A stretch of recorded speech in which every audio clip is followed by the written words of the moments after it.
아빠가 읽어주는 매일 큐티. 오늘은 12월 14일 수요일 전도서 3장 16절로 22절 말씀입니다. 지금 수요 예배를 갔다 오고 나서요, 이렇게 오늘도 조용한 시간을 갖습니다. 오늘 하루 삶을 돌아보면서 우리 인생의 마친 제목이 불완전한 세상 법정, 흙으로 돌아가는 인생이라는 주제를 가지고 말씀을 읽도록 하겠습니다. 또 내가 해 아래에서 보건대 재판하는 곳 거기에도 악이 있고 정의를 행하는 곳 거기에도 악이 있도다.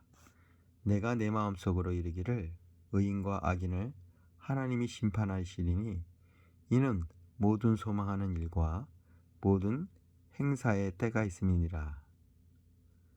때가 있음이라 하였으며 내가 내 마음속으로 이르기를 인생들의 일에 대하여 하나님이 그들을 시험하시리니 그들이 자기가 짐승과 다름이 없는 줄을 깨닫게 하려 하심이라 하였노라. 다 흙으로 말미암았으므로 다 흙으로 돌아가나니 다 한 곳으로 가거니와 인생들의 혼은 위로 올라가고 짐승의 혼은 아래 곧 땅으로 내려가는 줄 누가 알랴. 그러므로 나는 사람이 자기 일에 즐거워하는 것보다 더 나은 것이 없음을 보았나니 이는 그것이 그의 목이기 때문이라. 그대의 뒤에 일어날 일이 무엇인지를 보게 하려고 그를 도로 데리고 올라갈 자 누구랴. 자, 오늘 말씀의 요약입니다. 재판하거나 정의를 행하는 곳에도 악이 있습니다. 모든 소망하는 일과 행사의 때가 있으니 하나님이 의인과 악인을 심판하실 것입니다. 사람도 짐승도 모두 죽으면 흙으로 돌아갑니다. 사람이 자기 일을 즐거워함이 좋은 것은 그것이 그의 몫이기 때문입니다. 자, 그러면 오늘은 제가 책으로 이렇게 읽게 되니까요, 생명의 삶 저자의 깊은 묵상을 보도록 하겠습니다. 묵상이라기보다는 본문 해설이네요. 법정에서 사라진 정의 3장 16절로 17절 말씀입니다. 법정은 한 사람의 유죄와 무죄를 결정하는 곳입니다. 따라서 재판을 진행하는 법정은 공정해야 합니다. 성경이 뇌물을 받고 재판을 굳게 하는 행위를 규탄하는 까닭이 여기 있습니다. 신명기 16장 19절에 다음에 제가 이 말씀도 한번 다 찾아서 읽어드리도록 하겠습니다. 정의로워야 할 법정에서 조차 악의와 불의가 만연함을 목격한 전도자는 깊은 실망을 느낍니다. 전도자는 정의가 사라진 이 땅의 법정 대신 의인과 악인을 심판하는 하나님의 법정을 기대합니다. 오늘날 그냥 바로 찾아드리는 게 좋거든요. 언제 또 제가 읽어드릴지 모르니까요. 신명기 요즘은 자꾸만 깜빡깜빡해서 잃어버릴 수도 있으니까 신명기 16장 19절입니다. 공의로 재판하라 이렇게 해서 19절에 보면은 아예 18절부터 제가 읽어드릴게요. 내 하나님 여호와께서 내게 주시는 각 성에서 내 지파를 따라 재판자들과 지도자들을 둘 것이요 그들은 공의로 백성을 재판할 것이니라. 너는 재판을 굳게 하지 말며 사람을 외모로 보지 말며 또 뇌물을 받지 말라. 뇌물은 지혜자의 눈을 어둡게 하고 의인의 말을 굳게 하느니라. 자, 그래서 공의로 재판하라고 재판장들에 대한 이런 지침을 내려주셨죠. 자, 그러면 다시 원래대로. 자, 여기 정의로워야 할 법정에서조차 악과 불의가 만연함을 목격한 전도자는 깊은 실망을 느낍니다. 전도자는 정의가 사라진 이 땅의 법정 대신 의인과 악인을 판단하시는 하나님의 법정을 기대합니다.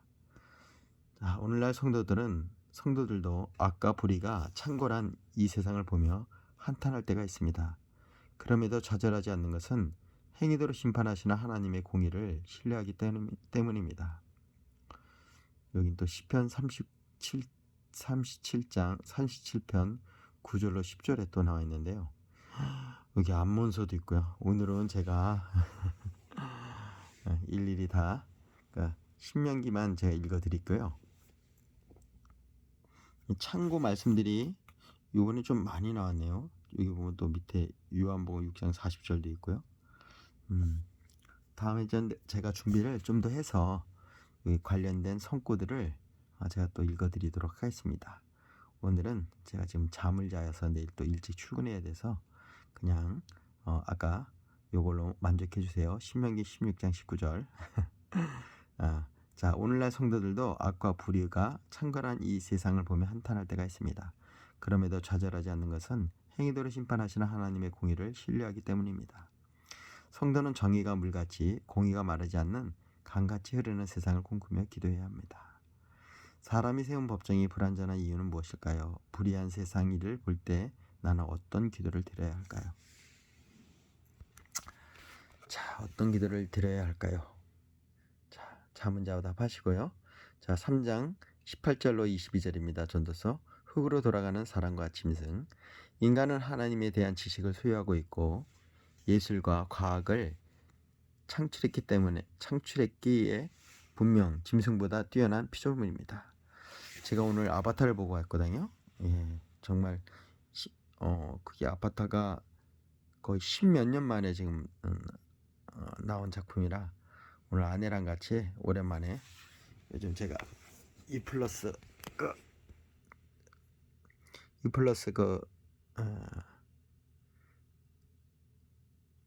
통신사가 유플러스인데 그 1년에 3번은 무료, 그리고 나머지 3번 무료 이후에는 1+1으로 볼 수 있는 그런 혜택이 있어요. 예전에는 1년 내내 볼 수 있었는데 그걸 좀 바꿨더라고요.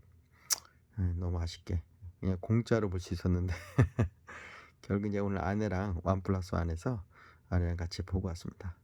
여름에 봤으면 좋았을 거라고 생각하네요. 왜냐면 이게 바다를 주제로 이렇게 나오기 때문에 굉장히 시원한 감이 있는데 지금 요즘 너무 날씨가 춥지 않습니까 오늘? 아무튼 3시간짜리였는데 아주 짧게 흘러간 듯 그냥 순식간에 지나가더라고요. 그만큼 작품이 참 잘 만들었더라고요. 아무튼 우리 인간에게는 예술과 과학을 창출했기에 분명 짐승보다 뛰어난 피조물입니다. 그럼에도 전도자는 사람이 짐승보다 결코 뛰어난 존재가 아니라고 진술합니다. 사람이나 짐승이나 죽음 이후에는 동일하게 흙으로 돌아가기 때문입니다. 하나님의 형상으로 창조된 사람은 모든 피조물 가운데 특별한 존재지만 그들도 궁극적으로 맞이하는 죽음을 해결할 수 없다는 점에서는 짐승과 다를 바가 없습니다. 그러나 그리스도인은 죽음을 삶의 끝으로 여기지 않습니다. 죽음 이후에 약속된 육체의 부활을 믿기 때문입니다. 그리스도인은 영원한 생명을 상속받은 복된 존재입니다. 전도자는 어떤 면에서 사람이 짐승보다 우월한 존재가 아니라고 했나요? 그리스도의 죽음이 짐승이 죽음과 다른 이유는 무엇일까요? 그리스도인의 죽음이 짐승이 죽음과 다른 이유는 무엇일까요? 자, 오늘도 인생의 그 생사화복, 태어남과 죽음 이런 거를 생각할 수 있다는 게 인간만이 할 수 있는 것이 아닐까 생각합니다. 자, 오늘 묵상 에세이 하늘의 시인의 사명이라는 주제를 가지고 인문학을 하나님께 한재욱 저자님께서 쓴 글입니다. 영화 포카혼타스에서 이런 대사가 나옵니다. 당신을 모르고 100년을 사는 것보다 당신을 알고 지금 당장 죽는 게 나아요. 지식 생태학자 유영만은 이 구절을 다음과 같이 바꿔서 말할 수 있다고 했다. 내가 정말 누구인지를 모르고 100년을 사는 것보다 누구인지를 알고 당장 죽는 게 낫다. 자신의 존재 이유를 발견하고 진정으로 나답게 사는 것이 복된 삶이다. 니체는 사람이 무엇 때문에 사는지 모른다면 살아있다는 것이 어리석은 일이라고 했다. 불행히도 그는 자기 존재 이유를 끝내 발견하지 못하고 죽었다. 그러나 믿음의 눈을 가진 성도는 보이지 않는 만물의 본질을 볼 줄 아는 하늘의 시인이다. 다른 모든 사람들이 별만 보고 아름답다고 할 때 시인은 별과 별 사이의 어둠을 본다. 하늘 시인은 저 별을 지으니 그리고 별 사이의 어둠을 지으니가 하나님이심을 안다. 성도는 자기 존재 목적을 알고 사명의 길을 마친 후에 다다르게 될 하늘나라도 아는 복된 존재다. 반면 많은 사람이 눈앞에 해결해야 할 문제들을 간신히 하나둘씩 풀면서 그냥 살아간다. 시인은 이러한 사람들이 잃어버린 아름다움과 사랑을 노래한다. 하늘 시인인 우리는 하나님 안에서 영원한 삶이 무엇인지 말해주는 존재다. 그래서 많은 사람들을 구원의 길, 생명의 길로 인도해야 한다. 이처럼 귀한 사명이 어디 있겠는가. 자, 한 절 묵상하겠습니다. 전도서 3장 19절로 21절.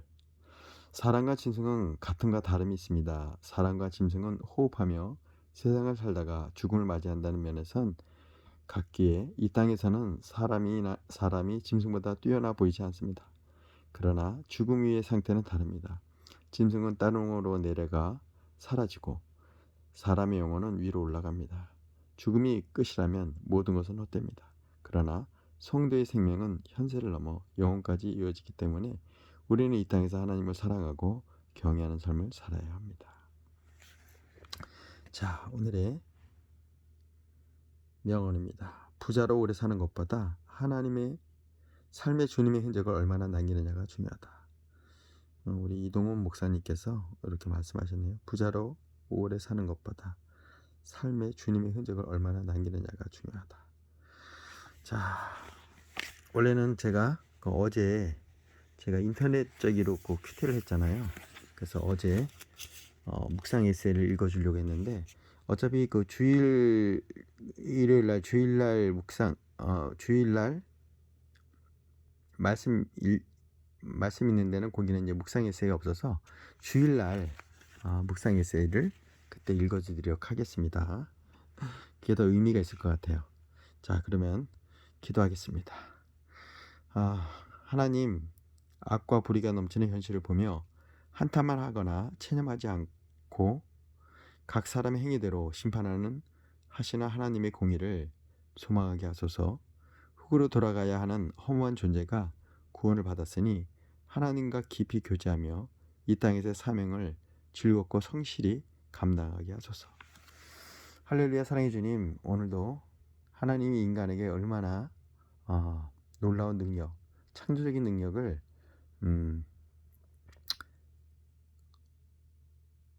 주셨는지 오늘 아바타를 보면서 느낄 수가 있었습니다. 그 광대한 인간의 그 우주와 또 행성, 그 행성에서 펼쳐지는 수많은 정말 그 생명체들을 하나님께서 우리 인간들에게 주신 이런 작가들, 예술, 과학, 그 모든 분야에서 정말 뛰어난 능력을 발휘하게 계시는 하나님, 그 놀라우신 인간을 향한 하나님께서 우리를 지으셨을 때 하나님 형상대로 지으셨다 말씀한 대로 우리 인간들이 하나님의 그 형상대로 창조의 능력도 받고 또 창작의 능력도 받고 여러 가지 과학적, 기술적인 그런 의술, 다방면의 분야에서 문화 등등 우리가 정말 놀라울 정도로 인류 문화가 정말 발달되었습니다. 이것도 하나님께서 우리의 삶을 계획하시고 또 우리 인류를 어떻게 이끌어 가실지 하나님께서 과학자든 수학자든 또는 인문학이든 다방면의 그 뛰어난 하나님의 그 사람들을 붙여주셔서 우리 인간의 문명이 이렇게 많이 발전할 줄 믿습니다. 하나님 말씀 안에 그 얼마나 오묘하고 깊은 것을 우리가 또 깨달아 아는지 그들은 또 알지 못합니다. 하나님의 말씀 속에 얼마나 창조적인 놀라우신 하나님의 그 계획과 그 깊이와 넓이를 우리가 누릴 수만 있다면 그 어떤 창작품보다도 어떠한 예술품보다도 어떠한 과학보다도 하나님의 놀라움을 우리가 경험하실 줄 믿습니다. 하나님, 이 영적인 세계를 우리가 알게 하옵소서. 우리 사랑하는 아들, 딸들에게 영의 세계를 알게 하여 주시옵소서. 기름 부어 주시옵소서. 말씀을 통해 그 영의 흐름을 느끼게 하여 주시옵소서. 오늘도 우리 아들, 딸을 사랑하시고 하나님을 사랑하는 자에게 주시는 단잠을 허락하여 주시옵소서. 예수님의 이름으로 기도했습니다. 아멘입니다. 자, 내일 또 뵙도록 하겠습니다.